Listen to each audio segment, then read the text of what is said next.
আদা শুধু রান্নার মশলা না, আদা হলো প্রকৃতির একটি ওষুধ। হাজার বছর আগে থেকে আয়ুর্বেদিক চিকিৎসায়, চীনা চিকিৎসায়, এমনকি বাংলাদেশের গ্রামের বাড়িতেও আদাকে ওষুধ হিসেবে ব্যবহার করা হয়েছে। আপনার দাদি হয়তো বলতেন, ঠান্ডা লাগলে আদা চা খাও। তিনি বিজ্ঞান জানতেন না, কিন্তু তার কথা বিজ্ঞানসম্মত ছিল। আদার মধ্যে রয়েছে একটি বিশেষ উপাদান, যার নাম জিঞ্জেরল। এই জিঞ্জেরল হলো আদার আসল শক্তির উৎস। জিঞ্জেরল কি করে? এটি শরীরের ভেতরে যে প্রদাহ বা আগুন জ্বলছে সেটাকে নেভাতে সাহায্য করে। ঠিক যেভাবে আপনি পানি দিয়ে আগুন নেভান, জিঞ্জেরল ঠিক সেভাবে শরীরের ভেতরের প্রদাহকে কমায়। আমেরিকার মিশিগান বিশ্ববিদ্যালয়ের একটি গবেষণায় দেখা গেছে, যারা নিয়মিত আদা খান তাদের শরীরে প্রদাহের মাত্রা উল্লেখযোগ্যভাবে কম এবং তাদের হাঁটুর ব্যথাও কম। এছাড়াও আদার মধ্যে রয়েছে আরেকটি উপাদান, সোগাঅল। এটি মস্তিষ্কের জন্য কাজ করে, স্মৃতিশক্তি ধরে রাখতে সাহায্য করে। এবং আছে জিঞ্জেরন নামের আরেকটি উপাদান, যেটা হজম শক্তি বাড়ায়। মানে আদার মধ্যে এমন 3টি উপাদান আছে যেগুলো একসাথে কাজ করে আপনার শরীরকে ভেতর থেকে সুস্থ রাখে। এখন একটু সহজ করে বুঝি। ধরুন আপনার শরীর একটা পুরনো মেশিন চললে ভেতরে জং ধরে। সেই জং যদি নিয়মিত পরিষ্কার না করা হয়, তাহলে মেশিন একদিন বন্ধ হয়ে যায়। আদা হলো সেই পরিষ্কারক। প্রতিদিন এক টুকরো আদা খেলে শরীরের ভেতরের জং পরিষ্কার হয়, মেশিন চলতে থাকে মসৃণভাবে। এখন প্রশ্ন হলো, আদা কোন কোন সমস্যায় কাজ করে? 1. হাঁটু ও জয়েন্টের ব্যথায়। 2. হজমের সমস্যায়। 3. রোগ প্রতিরোধ ক্ষমতা বাড়াতে। 4. রক্ত চলাচল ভালো করতে। এবং 5. মস্তিষ্ক সক্রিয় রাখতে। মানে আগে যে 5টি সমস্যার কথা বললাম, তার প্রতিটিতেই আদা কাজ করে। বিশ্বাস হচ্ছে না? তাহলে পরের পর্বে আসুন, আমরা একটা একটা করে দেখব। চলুন আগে একটা বাস্তব গল্প বলি। ময়মনসিংহের ফাতেমা বেগমের বয়স 65। 2 বছর আগে থেকে হাঁটুতে এত ব্যথা যে সিঁড়ি দিয়ে উঠতে পারতেন না। ডাক্তার ব্যথার ওষুধ দিয়েছিলেন, খেতেন, ব্যথা কমত, কিন্তু পেটের সমস্যা হতো। তারপর একদিন তার মেয়ে পড়ল যে আদা হাঁটু ব্যথাই উপকারী। ফাতেমা বেগম শুরু করলেন প্রতিদিন সকালে 1 কাপ আদা চা। 3 মাস পরে তিনি বলছেন, সিঁড়ি দিয়ে উঠতে পারি, আগের মতো ব্যথা নেই। এটা কি শুধু মনের বিশ্বাস? না, বিজ্ঞান বলছে হাঁটু ব্যথার মূল কারণ হলো হাঁটুর ভেতরে প্রদাহ। হাঁটুতে একটা তরুণাস্থি থাকে, যেটা হাড়ের মাঝে কুশন হিসেবে কাজ করে। বয়স বাড়লে এই তরুণাস্থি ক্ষয় হয়। ক্ষয় হলে হাড়ে হাড়ে ঘষা লাগে, সেখানে প্রদাহ হয়, ব্যথা লাগে। আদার জিঞ্জেরল সেই প্রদাহকে কমায়, ঠিক যেভাবে ব্যথার ওষুধ কমায়, কিন্তু পেটের ক্ষতি না করে।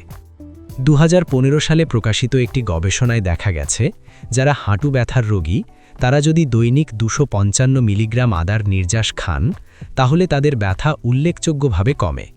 এটা ইবুপ্রোফেনের মতো ব্যথার ওষুধের সমতুল্য, কিন্তু পার্শ্ব প্রতিক্রিয়া নেই। তাহলে বাসায় কিভাবে খাবেন? সবচেয়ে সহজ উপায় হলো প্রতিদিন সকালে 1 টুকরো তাজা আদা, পরিমাণে প্রায় বুড়ো আঙ্গুলের 1 কর, এটা থেতো করে 1 কাপ গরম পানিতে 10 মিনিট ভিজিয়ে রাখুন, তারপর পান করুন। সামান্য মধু মিশিয়ে নিতে পারেন স্বাদের জন্য। এটাই হলো আদা চা, সহজ, সস্তা, কার্যকর। এখন আপনার কাছে একটা প্রশ্ন, আপনার পরিচিত কেউ কি হাঁটু ব্যথায় ভুগছেন? কমেন্টে জানান, হয়তো আপনার একটা কমেন্ট তার উপকারে আসতে পারে। আচ্ছা, একটু ভাবুন তো, আপনার পাশের বাড়ির রহিম চাচার কথা মনে আছে? বয়স তার 68, কিন্তু সকালে উঠে হাঁটতে বেরুন, হাসি মুখে কথা বলেন, হাঁটুতে ব্যথা নেই, চুল পাকলেও শরীরটা যেন এখনও টানটান। আর আপনার আরেক পরিচিত করিম সাহেব, বয়স মাত্র 62, কিন্তু হাঁটলে হাঁপিয়ে যান, হাঁটুতে ব্যথা, ঘুম ঠিকমতো হয় না, সকালে উঠলেই শরীর ভারী লাগে। দুজনের বয়স প্রায় কাছাকাছি, তাহলে পার্থক্যটা কোথায়? আজকের এই ভিডিওতে আমরা সেই রহস্যই উন্মোচন করব, এবং অবাক হবেন জানলে সেই পার্থক্যের পেছনে থাকতে পারে আপনার রান্নাঘরেই থাকা একটা ছোট্ট জিনিস, যেটা আপনি হয়তো প্রতিদিনই রান্নায় ব্যবহার করেন, কিন্তু কখনো ভাবেননি যে এটাই হতে পারে আপনার যৌবন ধরে রাখার চাবিকাঠি। হ্যাঁ, আমি কথা বলছি আদার কথা। শুধু 1 টুকরো আদা, প্রতিদিন, সঠিক নিয়মে। আজকের এই ভিডিওতে আমরা জানব, 1. 60 বছরের পর শরীরে ঠিক কি কি পরিবর্তন আসে এবং কেন। 2. আদা কিভাবে সেই পরিবর্তনগুলোকে ধীর করে দেয়। 3. প্রতিদিন আদা খাওয়ার সবচেয়ে কার্যকর 5টি উপায়। 4. কখন খাবেন, কতটুকু খাবেন, কিভাবে খাবেন। এবং 5, ভিডিওর একদম শেষে থাকছে একটা গোপন টিপস, যেটা জানলে আপনি অবাক হয়ে যাবেন এবং আজ রাত থেকেই শুরু করতে পারবেন। তো আর দেরি না করে শুরু করা যাক। আপনার বয়স যখন 60 পেরিয়ে যায় তখন শরীরের ভেতরে একটার পর একটা পরিবর্তন শুরু হয়। এগুলো হঠাৎ করে হয় না, ধীরে ধীরে হয়, কিন্তু একসময় টের পান। প্রথমত আসে জয়েন্টের ব্যথা। হাঁটু, কোমর, কাঁধ এই সব জায়গায় টনটনে ব্যথা অনুভব হতে শুরু করে। বিশেষ করে সকালে উঠলে, বিছানা থেকে উঠতে গেলে মনে হয় শরীরটা যেন জং ধরে গেছে। দ্বিতীয়ত আসে হজমের সমস্যা। বয়স বাড়ার সাথে সাথে পাকস্থলীর এনজাইম কমে যায়, ফলে যা খান সেটা ঠিকমতো হজম হয় না, পেট ফাঁপে, গ্যাস হয়, খাওয়ার পর ভারী লাগে।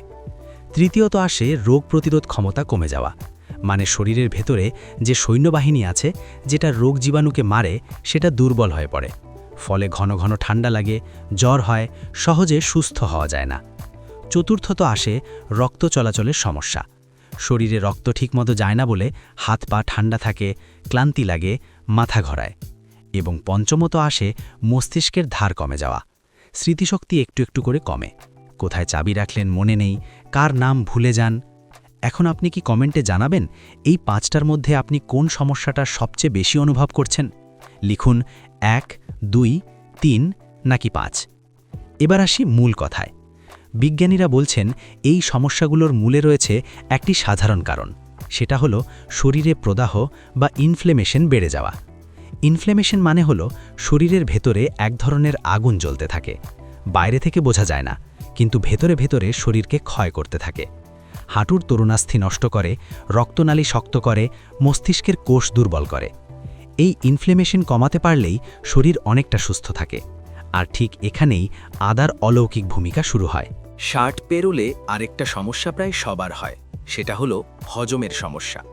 খাওয়ার পর পেট ভারী লাগে, গ্যাস হয়, পেট ফাঁপে, কখনো কখনো বুক জ্বালা করে। চট্টগ্রামের আব্দুল করিম সাহেবের কথা বলি, বয়স তার 63। ভাত খেলেই পেট ফাঁপে, গ্যাসের ওষুধ না খেলে রাতে ঘুমাতে পারেন না।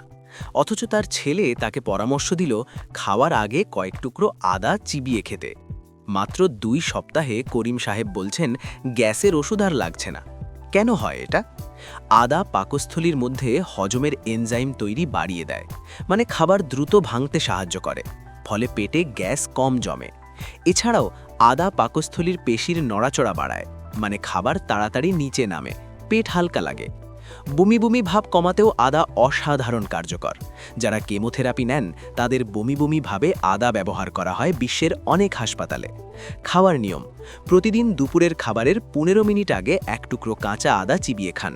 সামান্য লবণ ছিটিয়ে নিতে পারেন, এতে লালাগ্রন্থি সক্রিয় হবে, হজম প্রক্রিয়া শুরু হবে আগে থেকেই। শীতকাল আসলে অনেকেরই ঠান্ডা লাগে, জ্বর হয়, কিন্তু কিছু মানুষ আছেন যাদের কখনো হয় না।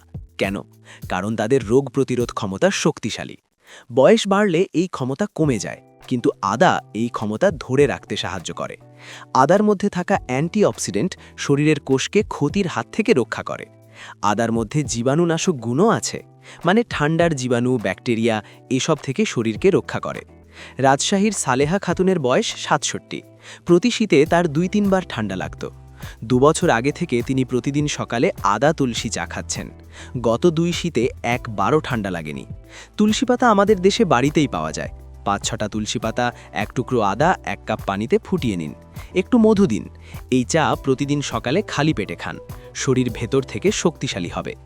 আপনি কি জানেন বাংলাদেশে হার্ট অ্যাটাকের একটা বড় কারণ হলো রক্তনালীতে চর্বি জমে যাওয়া? বয়স বাড়লে রক্তে এলডিএল বা খারাপ কোলেস্টেরল বাড়তে পারে। এই খারাপ কোলেস্টেরল রক্তনালীর দেওয়ালে জমে, ধীরে ধীরে রক্তনালী শুরু হয়ে যায়, হার্টে রক্ত কম যায়, হার্ট অ্যাটাকের ঝুঁকি বাড়ে। আদা এই প্রক্রিয়াটা ধীর করে দিতে পারে। গবেষণায় দেখা গেছে নিয়মিত আদা খেলে রক্তে খারাপ কোলেস্টেরল কমে, রক্ত পাতলা থাকে, রক্ত জমাট বাঁধার প্রবণতা কমে, মানে হার্ট ভালো থাকে, রক্ত চলাচল ভালো থাকে, হাত পা ঠান্ডা থাকার সমস্যাও কমে। সকালে উঠে লেবুর রস, আদার রস এবং সামান্য মধু মিলিয়ে 1 গ্লাস হালকা গরম পানিতে মিশিয়ে খান। এটা রক্ত পরিষ্কার রাখে, রক্তনালী সুস্থ রাখে। লেবু আমাদের দেশে সারা বছর পাওয়া যায়, মধু পাওয়া যায়, আদা তো আছেই, তাহলে আর কি চাই? এবার আসুন সবচেয়ে ভয়ের জায়গায়, স্মৃতি হারিয়ে যাওয়া। অনেকেই 60 পেরোলে দেখেন কথার মাঝে শব্দ মাথায় আসে না, কারণ নাম ভুলে যান, কোথায় কি রাখলেন মনে নেই। এটা কি শুধু বয়সের স্বাভাবিক লক্ষণ? হ্যাঁ, কিছুটা, কিন্তু এটা ধীর করা সম্ভব। আদার মধ্যে থাকা সোগাওল এবং জিঞ্জেরল মস্তিষ্কের কোষকে রক্ষা পারে, মস্তিষ্কের রক্ত চলাচল বাড়ায়, মস্তিষ্কের প্রদাহ কমায়। থাইল্যান্ডের মহিদল বিশ্ববিদ্যালয়ের একটি গবেষণায় দেখা গেছে, মধ্যবয়স্ক এবং বয়স্ক নারীরা যারা নিয়মিত আদা খেয়েছেন তাদের স্মৃতিশক্তি এবং মনোযোগ উল্লেখযোগ্যভাবে ভালো ছিল। প্রতিদিন সকালে আদা চা বা আদার পানি খেলে মস্তিষ্ক সক্রিয় থাকে, চিন্তা পরিষ্কার থাকে। তাহলে আজকে আমরা কি জানলাম? 60-এর পর শরীরে প্রদাহ বাড়ে। এই প্রদাহই হলো বেশিরভাগ সমস্যার কারণ, আর আদা সেই প্রদাহকে কমায়। হাঁটু ব্যথা কমায়, হজম ভালো করে, রোগ প্রতিরোধ ক্ষমতা বাড়ায়, হার্ট ভালো রাখে, মস্তিষ্ক সক্রিয় রাখে। এখন বলছি সেই গোপন টিপস, যেটার জন্য আপনি শেষ পর্যন্ত অপেক্ষা করলেন। শুধু আদা খেলেই হবে না, রাতে ঘুমানোর আগে 1 গ্লাস হালকা গরম দুধে সামান্য আদার গুঁড়ো মিশিয়ে খান। এই মিশ্রণটি রাতের বেলা শরীরের মেরামতের কাজ ত্বরান্বিত করে, ঘুম ভালো হয় এবং ঘুমের মধ্যে শরীর নিজেই নিজেকে সারিয়ে নেয়। এই একটা কাজ, রাতে আদা দুধ, যদি আপনি 3 মাস করেন তাহলে ফলাফল নিজেই বুঝতে পারবেন। আজকের ভিডিও যদি আপনার উপকারে এসে থাকে তাহলে এখনই একটা কাজ করুন, এই ভিডিওটি আপনার পরিবারের বড়দের সাথে শেয়ার করুন। হয়তো আপনার বাবা মা, চাচা চাচি, দাদা দাদি কেউ উপকৃত হবেন। এবং কমেন্টে জানান, আপনি কি আজ থেকে আদা খাওয়া শুরু করবেন? লিখুন, হ্যাঁ শুরু করছি। আল্লাহ হাফেজ, সুস্থ থাকুন, সুন্দর থাকুন।